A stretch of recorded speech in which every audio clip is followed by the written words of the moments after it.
نحمدہ و نصلی علی رسول الکریم اما بعد فاعوذ باللہ من الشیطان الرجیم بسم اللہ الرحمن الرحیم۔ میں ہوں طاہر محمود، اپنے یوٹیوب چینل سیاسی، ادبی اور ثقافتی سرگرمیوں کے ساتھ آج ہمارے پاس پھر 3 بہت ہی دلچسپ اور سخت ٹاکرے ہیں۔ آپ لوگوں سے گزارش ہے کہ ہمارے یہ روز ٹاکرے دیکھنے کے لیے اور سیاسی حالات و واقعات سے باخبر رہنے کے لیے ہمارے یوٹیوب چینل کو سبسکرائب کر دیں اور بیل آئیکن کو پریس کر دیں تاکہ ہماری روزانہ آنے والی ویڈیوز آپ تک بر وقت پہنچ سکے۔ تو آج ہمارے پاس 3 ٹاکرے ہیں۔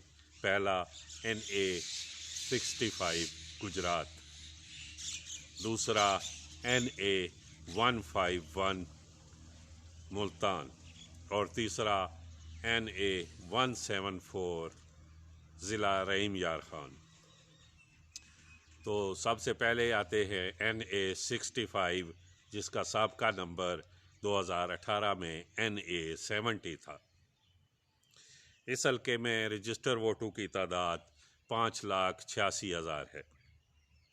2018 کے الیکشن میں اس حلقے سے فیض الحسن شاہ صاحب PTI کے ٹکٹ پر 95,168 ووٹ لے کر کامیاب ہوئے تھے۔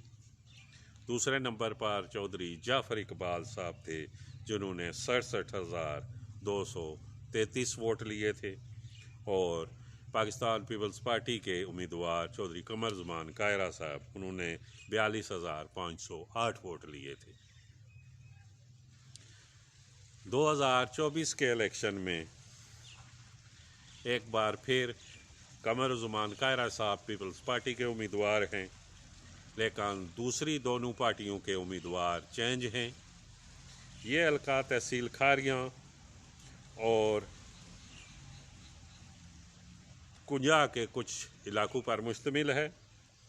دوسرے اس حلقے میں قمر زمان کائرہ تو پیپلز پارٹی کے امیدوار ہیں، لیکن جو فیض الحسن شاہ صاحب جو کہ PTI کے امیدوار تھے انہوں نے PTI کو خیر باد کہہ دیا تھا۔ ابھی انہی کی فیملی سے ایک اور امیدوار ہیں سید وجاہت الحسنین شاہ کلے وال، یہ وہی فیملی ہے فیض الحسن شاہ صاحب والی، لیکن مسلم لیگ نے اس بار چودھری جعفر اقبال صاحب کو ٹکٹ نہیں دیا ہے، اور چودھری نصیر سدھو صاحب ہیں مسلم لیگ نون کے امیدوار۔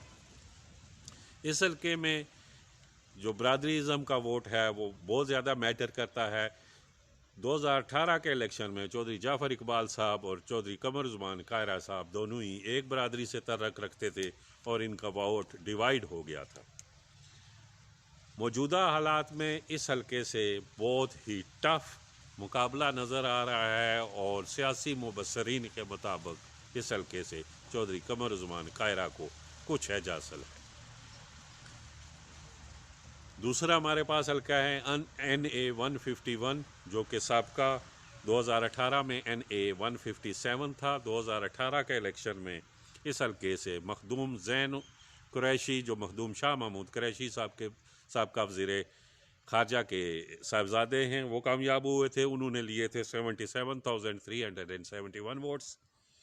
موسیٰ گیلانی صاحب جو سابقہ وزیر اعظم سید یوسف رضا گیلانی کے صاحبزادے ہیں انہوں نے لیے تھے 70,830 ووٹس۔ عبدالغفار ڈوگر صاحب جو کہ مسلم لیگ نون کے امیدوار تھے انہوں نے 62,337 ووٹ لیے تھے۔ آپ کو یاد ہوگا کہ اس حلقے میں جو 2021 میں بھی ضمنی الیکشن ہوئے تھے، جب یہ انہوں نے استعفے منظور کیے تھے جو کہ PTI 2022 میں ہوئے تھے، جب PTI والوں نے کچھ استعفے دیے ہوئے تھے اور وہ استعفے کچھ منظور ہو رہے تھے کچھ حلقوں سے، تو جو 10-12 حلقوں میں الیکشن ہوئے تھے اس میں سے ایک یہ 151 بھی تھا۔ اس ٹائم PDM کی حکومت تھی اور PDM کے مشترکہ کینڈیڈیٹ موسیٰ گیلانی تھے، اور انہوں نے مہر بانو صاحبہ جو کہ زین قریشی کی بہن اور سابقہ وزیر خارجہ شاہ محمود قریشی کی بیٹی ہیں، ان کو تقریباً 26,000 ووٹوں سے شکست دی تھی۔ اب 2024 میں جو اس حلقے کی پوزیشن ہے، یہ حلقہ شجاع آباد تحصیل کا کچھ ایریا اور صدر ملتان تحصیل کا کچھ ایریا پر مشتمل ہے۔ موسیٰ گیلانی ایک بار پھر پاکستان پیپلز پارٹی کے ٹکٹ پر ہیں، اور مہر بانو قریشی جو کہ ضمنی الیکشن میں جنہوں نے کنٹیسٹ کیا تھا، شاہ محمود قریشی صاحب کی بیٹی، وہ پی ٹی آئی کی حمایت یافتہ ہیں، آزاد امیدوار ہیں، اور عبدالغفار ڈوگر صاحب مسلم لیگ نون کے امیدوار ہیں۔ اس حلقے میں بھی انتہائی کانٹے دار اور دلچسپ مقابلہ متوقع ہے، اور مبصرین کے مطابق اور تجزیہ نگاروں کے مطابق اس حلقے میں موسیٰ گیلانی کو کچھ ایج حاصل ہے۔ ہمارے پاس تیسرا حلقہ ہے NA-174، اور جو کہ سابقہ NA-180 تھا۔ اس حلقے میں رجسٹر ووٹوں کی تعداد 5,03,390 ہے۔ 2018 کے الیکشن میں مخدوم مرتضیٰ محمود 71,988 ووٹ لگ کر کامیاب ہوئے تھے، اور ان کے مقابلے میں تھے ارشد لغاری صاحب مسلم لیگ نون کے ٹکٹ پر، انہوں نے 54,000 ووٹ لیے تھے، اور رفیق حیدر صاحب جنہوں نے 46,000 ووٹ لیے تھے، اور ایک آزاد امیدوار ندیم عباس ربیرہ صاحب انہوں نے 37,000 ووٹ لیے تھے۔ یہ حلقہ تحصیل صادق آباد پر مشتمل ہے، جو کہ ضلع رحیم یار خان کی تحصیل ہے، اور پنجاب کی یہ آخری تحصیل ہے۔ اس سے آگے سندھ صوبہ شروع ہو جاتا ہے۔ 2024 کے الیکشن میں اس حلقے سے پیپلز پارٹی نے اپنا کینڈیڈیٹ اسٹینڈ کیا ہے، اور مخدوم مرتضیٰ محمود اب NA-169 میں چلے گئے ہیں، اور ان کے کزن یعنی مخدوم احمد محمود کے بھتیجے جو سابقہ صوبائی وزیر بھی ہیں، مخدوم عثمان محمود، وہ اس حلقے سے پاکستان پیپلز پارٹی کے ٹکٹ پر ہیں۔ سردار اظہر لغاری مسلم لیگ نون کے ٹکٹ پر ہیں، اور رئیس محبوب احمد پی ٹی آئی کے حمایت یافتہ آزاد امیدوار ہیں۔ اس حلقے میں جو تجزیہ نگاروں کی رائے ہے، وہ تقریباً ایک بات پر متفق ہیں کہ مخدوم عثمان محمود کو اس حلقے میں ایج حاصل ہے۔ آپ لوگوں کا بہت شکریہ۔